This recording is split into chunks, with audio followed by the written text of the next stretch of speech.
तरुण भारत नागपूर दिनांक 13 फेब्रुवारी 2023 दिल्ली दिनांक शीतयुद्ध निवळलं. लेखक रवींद्र दाणी. सर्वोच्च न्यायालयात प्रथम 5 आणि नंतर 2 न्यायाधीशांची नियुक्ती झाल्याने सरकार आणि सर्वोच्च न्यायालय यांच्यात मागील काही दिवसांपासून निर्माण झालेला तणाव आता निवळला आहे.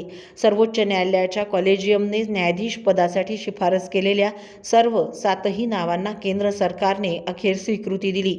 या नावांना लवकरच मंजुरी दिली जाईल असं आश्वासन केंद्र सरकारच्या वतीने अटर्नी जनरल यांनी सर्वोच्च न्यायालयाला दिलं होतं.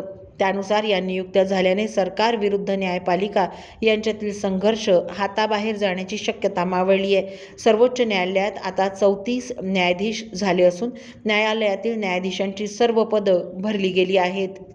कॉलेजियम हाच कायदा. सर्वोच्च न्यायालय तसंच उच्च न्यायालयात न्यायाधीश नियुक्त करण्यासाठी सध्या अस्तित्वात असलेली कॉलेजियम प्रणाली योग्य आहे किंवा नाही हा मुद्दा नाही. सध्या तोच देशाचा कायदा आहे असं मत बहुतेक विधिज्ञांनी व्यक्त केल्यानंतर सरकारनेही हा वाद न वाढवण्याचं ठरवलं असल्यासारखं दिसतं. यात 2 नावांचा विशेष उल्लेख करता येईल. नरीमन पितापुत्र. 90 पार केलेले ज्येष्ठ विधिज्ञ फॉली नरीमन आणि सर्वोच्च न्यायालयाच्या न्यायाधीश पदावरून मागील वर्षी निवृत्त झालेले नरीमन यांचे सुपुत्र रोहिंग्टन नरीमन या दोघांनी कॉलेजियम प्रणालीच्या बाजूने उभे ठाकण्याची भूमिका घेतली. रोहिंग्टन नरीमन यांनी तर एक पाऊल पुढे टाकत सर्वोच्च न्यायालयाने एक 5 सदस्यीय घटनापीठ गठीत करावं आणि त्या पीठाकडून कॉलेजियमची शिफारस मानणं केंद्र सरकारवर बंधनकारक करण्यात यावं असं सुचवलं. नरीमन पितापुत्र आपली निष्पक्षता तटस्थता यासाठी ओळखले जातात. यानंतर सरकारने फार ताणून न धरण्याची भूमिका घेतली आणि ही भूमिका योग्य अशीच आहे. नवं विधान.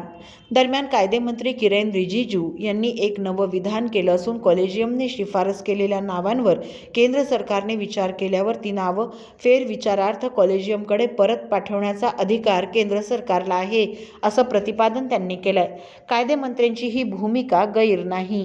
सर्वोच्च न्यायालयाने पाठवलेल्या एखाद्या नावाबाबत केंद्र सरकारच्या मनात काही आक्षेप असल्यास, त्या नावाबाबत काही वादविवाद असल्यास त्यावर फेरविचार करण्याची मागणी केंद्र सरकार निश्चितच करू शकतं. मात्र कॉलेजियमने पुन्हा त्याच नावांचा आग्रह धरल्यास नंतर काय हा प्रश्न अनुत्तरित असून तोच सरकार आणि सर्वोच्च न्यायालय यांच्यात संघर्षाचा मुख्य बिंदू झालाय. कॉलेजियमने पुन्हा त्या नावांची शिफारस केल्यास केंद्र सरकारला ती नावं स्वीकारावी लागतील अशी सर्वोच्च न्यायालयाची भूमिका आहे, तर वादग्रस्त नाव स्वीकारणं आमच्यावर बंधनकारक नाही अशी केंद्र सरकारची भूमिका आहे.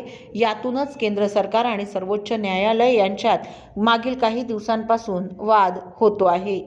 2 घटना. सर्वोच्च न्यायालयाच्या कॉलेजियमने काही वर्षांपूर्वी एक प्रमुख कायदेतज्ञ गोपाल सुब्रमणियम यांना सर्वोच्च न्यायालयाचे न्यायाधीश करण्याची शिफारस केली होती. गोपाल सुब्रमणियम हे एक निश्चितच चांगले वकील आहेत. त्यांचा युक्तिवाद ऐकताना कोर्टरूम मंत्रमुग्ध होत असे, पण केंद्र सरकारने त्यांच्या नावाला स्वीकृती नाकारली. सुब्रमण्यम यांच्या विरोधात गुप्तचर विभागाने काही आक्षेपार्ह बाबी सांगितल्या आहेत असा सरकारचा युक्तिवाद होता. हा युक्तिवाद ऐकल्यावर की पाहिल्यावर सर्वोच्च न्यायालयाच्या कॉलेजियमने सुब्रमण्यम यांच्या नावावर जोर न देण्याचा निर्णय घेतला आणि विषय तिथेच संपवण्यात आला. वादाचा बिंदू. दिल्ली उच्च न्यायालयासाठी केंद्र सरकारकडे पाठवण्यात आलेल्या एका नावाबाबत न्यायमूर्ती कृपाल यांच्याबाबत वाद होण्याची चिन्ह आहेत. न्यायमूर्ती कृपाल हे समलैंगिक असल्याचं म्हटलं जातं. विशेष म्हणजे त्यांचे जोडीदार विदेशी आहेत. ही बाब गुप्तचर विभागाच्या अहवालात नोंदवण्यात आली आहे.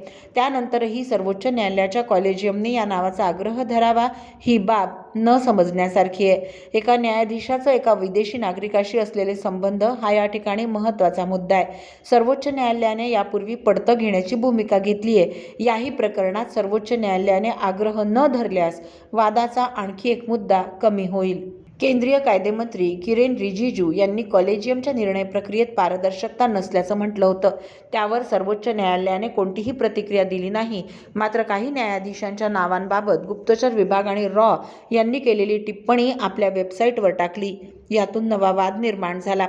असे संवेदनशील दस्तावेज सर्वोच्च न्यायालयाच्या वेबसाईटवर टाकणं उचित होतं का असा प्रश्न रिजिजू यांनी उपस्थित केला.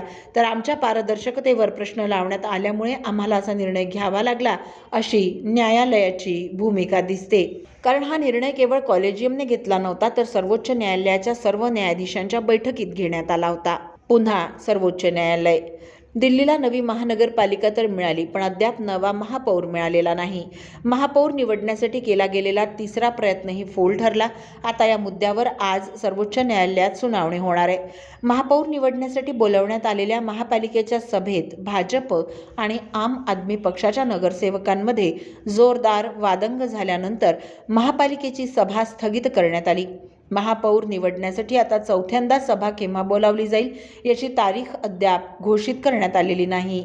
अर्थात अशी सभा झाली तरी पुन्हा वादंग होणं अटळ असल्याचं मानलं जातं, कारण नामनियुक्त सदस्यांनाही मतदानाचा अधिकार देण्यात आलाय. ते सारे भाजपचे समर्थक आहेत. त्या स्थितीत महापौर पदाच्या निवडणुकीत आम आदमी पक्षाचा पराभव होण्याची स्थिती तयार होऊ शकते. बहुधा त्यामुळेच आम आदमी पक्षाने ही निवडणूक टाळण्याचा प्रयत्न केलाय. नामनियुक्त सदस्य. सध्याच्या स्थितीत मतदान झाल्यास आपला पराभव होऊ शकतो याची खात्री असल्यामुळे आम आदमी पक्षाने सर्वोच्च न्यायालयाचा दरवाजा ठोठावण्याचा निर्णय घेतलाय. नामनियुक्त नगरसेवकांना मतदानाचा अधिकार देणं अवैध आहे असा युक्तिवाद या पक्षातर्फे केला जाणार आहे. त्यात दिल्लीचे नायब राज्यपाल यांचा राज्य सरकारशी सुरू असलेला वाद हा एक महत्त्वाचा मुद्दा राहणार आहे. नायब राज्यपाल विरुद्ध राज्य सरकार यांच्यातील वाद दररोज रंगतो आहे. नायब राज्यपाल आणि राज्य सरकार यांच्यात सुरू असलेल्या या संघर्षाचा विषयही सर्वोच्च न्यायालयासमोर विचाराधीन आहे. त्यावर सुनावणी करताना मुख्य न्यायाधीश न्यायमूर्ती चंद्रचूड यांनी सारेच निर्णय केंद्र सरकार आणि नायब राज्यपाल घेणार असतील तर मग राज्य सरकार हवंच कशाला अशी टिप्पणी केली होती. आता तर मुद्दा महापालिकेचा झालाय. पुन्हा नायब राज्यपालांची भूमिका, पुन्हा नियमांची लढाई. सर्वोच्च न्यायालय या साऱ्या प्रकरणांचा निपटारा किती दिवसात आणि कसा करणार हे सारंच अनिश्चित झालंय. म्हणजे सध्या तरी दिल्लीला महापौर मिळण्याची शक्यता मावळली आहे. दिल्लीत दिनांक या सदरातील रवींद्र दाणी यांचा हा लेख आपण तरुणभारत.net या संकेतस्थळावरही ऐकू शकता. असेच अभ्यासपूर्ण लेख ऐका फक्त डिजिटल तरुण भारत सोबत. त्यासाठी आमच्या YouTube चॅनलला लगेच सबस्क्राईब करा, लाईक आणि शेअरही नक्की करा. धन्यवाद.